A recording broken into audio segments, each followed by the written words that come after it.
Oklahoma is in the midst of an educational crisis of historic proportions. That's the sentiment of many state school superintendents and other educational professionals who say they can't plug the holes in the dam anymore. The appropriations cuts to education since the first of the year top $109 million, and school districts across the state are having to make some drastic decisions in order to keep operating. This week, the Wagner Board of Education made an historic decision for the school district based on the recommendation of Superintendent Randy Harris.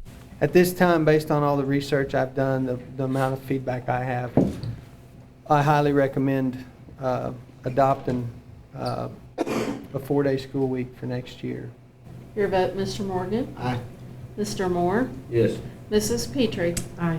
Chair votes aye. A unanimous vote saying yes to a 4-day school week starting next fall and making the school day 1 hour longer. Rick Vann is a Wagner High School teacher and president of the Wagner Classroom Teachers Association. I know the young kids are going to probably have a tough time with that, and it's going to be tough for some of the parents.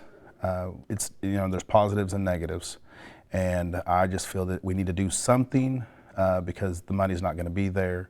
Basically, everybody's just out of options, and now it's what's the least amount of harm we can do to our kids. Superintendent Harris says the move to a 4-day week will save the district between $150,000 and $200,000 a year. That is the plan for moving forward with budget cuts expected next year. He says they haven't even realized the full extent of what is still to come this year. Harris believes this year's state budget failure is only going to deepen.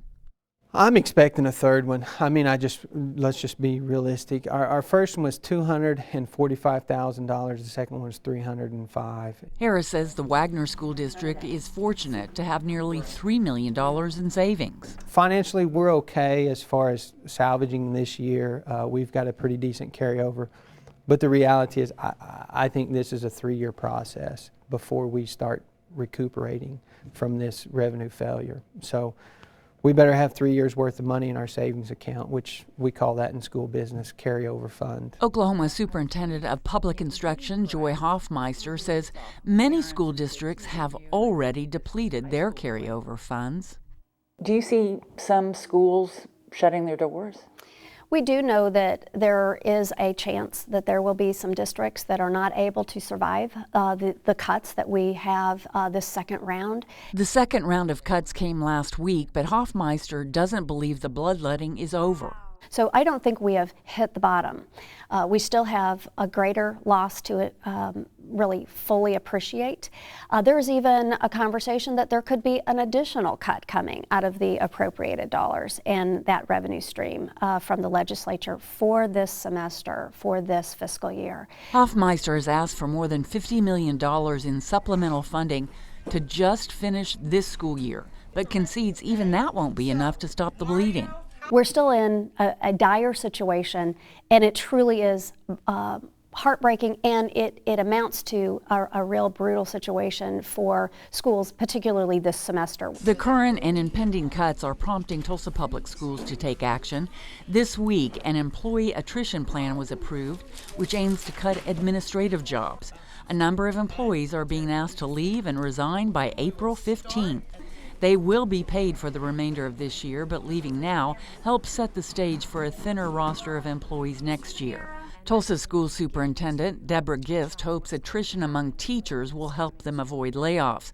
But Gist says at this point nothing is immune from being cut. Things like athletics and the fine arts, we know how much they matter, but at this point we have to look at everything because the challenges are potentially so enormous for next year that we may not have a choice about that. She says a 4-day school week is also a consideration. What we know about our school district is that that only saves us a little more than $1 million, which of course is a lot of money, but when we're looking at cutting many, many millions of dollars, 20 million potentially for next year on top of what we're cutting now.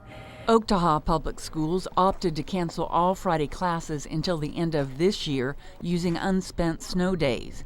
It's not a money-saving measure, but a test run in case a 4-day school week is required for the next school year. A 4-day week is just one of the things on the table. Superintendent Jerry Needham says there is nothing left to cut that won't adversely affect children. At this point today, I think we're about as operating at the lowest level we can operate with certified staff. We've let go, as of today now, 13 people since December, since Christmas. Most of those people have been teacher assistants.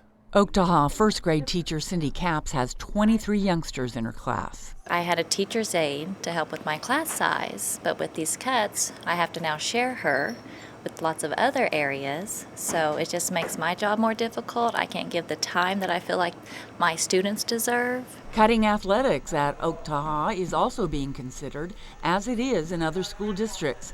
Sophomore Tyler Baldridge is hoping for a basketball scholarship when he graduates high school. How important is basketball to you? It's #1 priority. So if you didn't have it for the rest of your high school? Probably wouldn't make it through high school. Getting kids to school may also be an issue next year. So is transportation on the table? When a bus is $80,000? Absolutely. Needham says 2 teachers plan to retire in May, wait the required 60 days, and come back next school year for a fraction of what they now make. Needham has made the same offer. I'm going to retire November 1.